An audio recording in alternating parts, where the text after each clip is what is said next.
Chair. Okay. So I don't know even What you do? what case number. No, I don't know what case number to call, I but know last time Judge Sullivan was straight, he was with these things, and they're kind of odd. okay, so the court's going on the record in the matter of a Third Circuit Court matter. I don't even know what the Third Circuit, well, hold on, there should be something in the, let me see here. Hold on.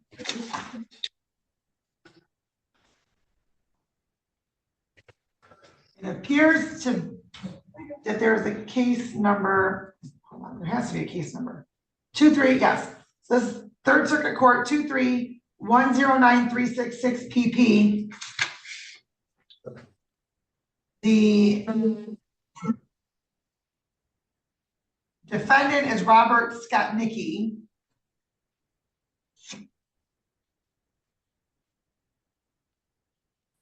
With the protected person being Gianna S. Okay, and so this is an allegation of a personal protection order violation. So the court is going to conduct the arraignment and send Mr. Skotnicki on his way to Third Circuit Court. And so, counsel, your appearance, please. Yes, Your Honor, Edward Holmberg on behalf of the respondent. Your Honor, as to the charges, we would stand mute to the allegations that the respondent violated personal protection order. All right, thank We you. don't need And to do a reading. okay, thank you. And sir, your name for the record, please. Robert Skotnicki. Okay, so the court's going to enter or waive the formal reading on the charges for the PPO violation.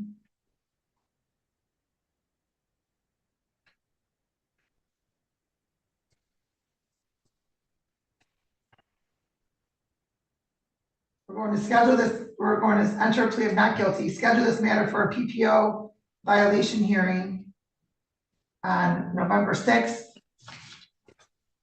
Is there a certain time? They used to do them at 10 a.m. I don't. That's what I believe they do it at, but it could be all. Okay, I'll just say 10:30. Okay, at 10:30 a.m. at the Third Circuit Court. It's my understanding it's on Zoom. Yes. Okay, but I don't know what I'm doing with Bond, and perhaps he'll still be in custody and he'll get zoomed in. I don't know, or he'll have to As zoom in far himself. as if depending on what bond is, if he would be in custody from the sheriff's office would zoom him in. If he's in, I guess with that we'd zoom from my office. Okay. This would be. All right, and so I don't have an ROA, so I just put it on a piece of legal paper and I guess we'll send it down there, so. Okay, and as to bond, and then I'll hear from Detective Carr. We would ask for a personal bond. Now, this is an ongoing family issue that should, both of the respondent and the complainant should have both, or petitioner, I should say, should both have been taking this matter through the friend of the court or through the circuit court family division. It's been ongoing for several years now, and I just think this was an issue where he went over to see his children, wasn't supposed to go over there due to the PPO. He realizes that now. He is employed at Moran the auto dealership as a collision expert. Also does live in the city of Southgate on Kerr Street. I know due to the family, I've represented the gentleman before. He's never been not missed court. He's gone to court every time. He does have strong family support, does own a home in the city of Southgate. We would ask for a personal bond with the understanding not to return. And I've gone over that with him, that he could not return to the petitioner's house. He knows that now. Okay, let me just clarify that I indicated protected person was Gianna. That's an additional protected party. Protected party is Christine Chirillo. Okay, and Detective Carr as to bond.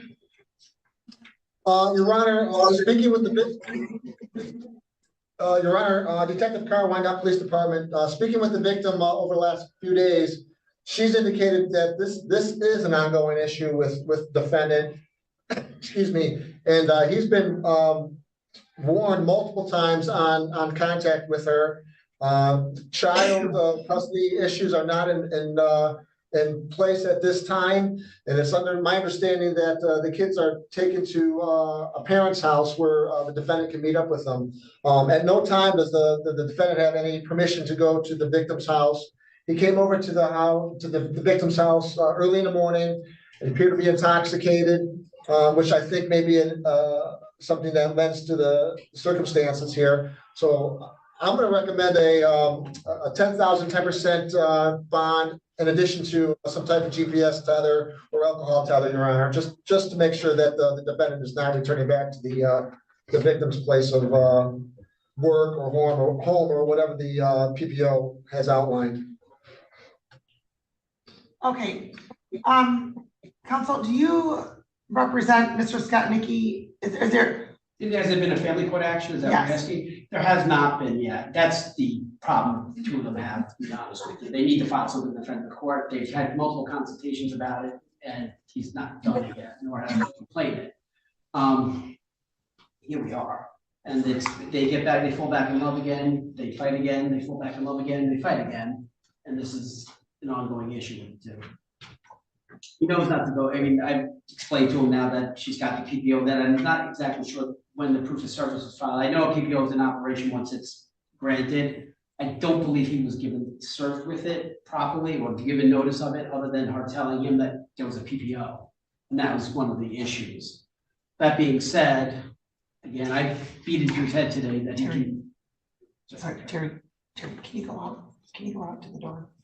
Come out to the door. Basically, he knows he's not to go return there. He will not return there.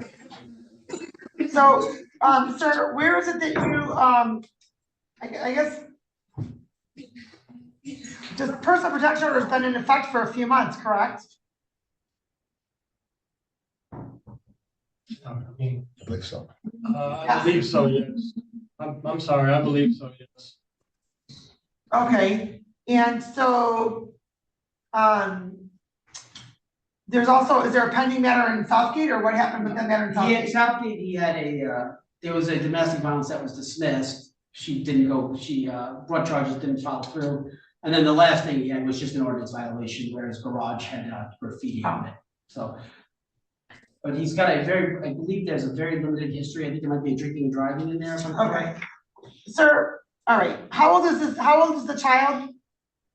It's 3 and 4. Oh, there's two children, okay, so.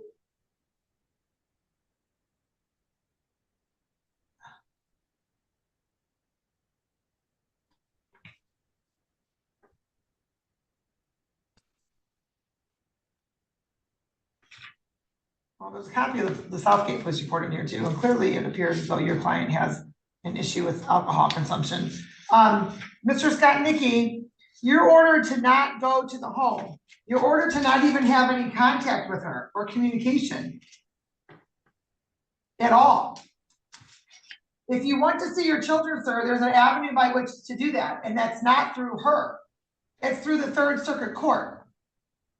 Yes, Your Honor. And,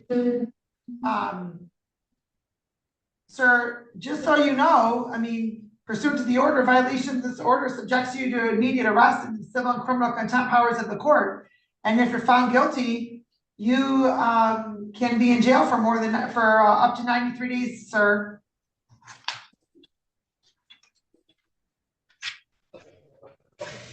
And so you received a copy of the order, correct? That is correct, Your Honor. That is correct, you said? Did you get a copy of the PPO? Yes, And so you know what that PPO says, you've read it, correct? briefly, yeah. And so you know it says you're not to go to the home and you're not to have any contact with her, correct? Yeah, Scott, you got to answer verbally. Everything's being recorded. Yes, I apologize, Your Honor. Yes, Your Honor, I apologize. Okay, and then it appears as though you violated that order. And so the court wants to ensure the safety of the protected person, Ms. Chirillo, and to make sure that Mr. Scott Nicky is going to comply with this court's orders. Therefore, the court is going to, well, and not only this court's orders, but also the order of the personal protection order issued by the Third Circuit Court. The court's going to order a $10,000, 10% bond GPS and alcohol tether through the Wayne County Jail in the event you post bond. You may work with proof shown. If I may, Your Honor, and I don't mean to cut you off, he's gonna be seen by the judge before he gets a tether Friday afternoon. Right. I don't even know if bond at this point, you could just set bond with the tether, because the circuit court judge is gonna deal with that. His tether, he won't get a tether for at least, I mean, it's 5 to 7 days. The other day, there was somebody that had one the same day. That was, I believe, was that the attorney that had it put on? It was at Wayne County Oh, Jail. okay, my experience has been, it's been between 3 and like 7 days to get them, but it's fine. Right, well, I'm just ordering that as a condition, just in the event he isn't seen by the judge within that time and he has the opportunity to get the tether first. Okay. And then you're not to possess or consume any alcohol or drugs unless prescribed. And no contact, sir. That's no phone contact, text message, email, social media, third party, anything of the like. If you want to see your children, communicate with your attorney as to what your next steps are, but it's not through Ms. Chirillo. Yes, Your Honor. All right, thank you. Thank you very much. All right, have a good day. All right, off the record. I'm not gonna come see you tomorrow.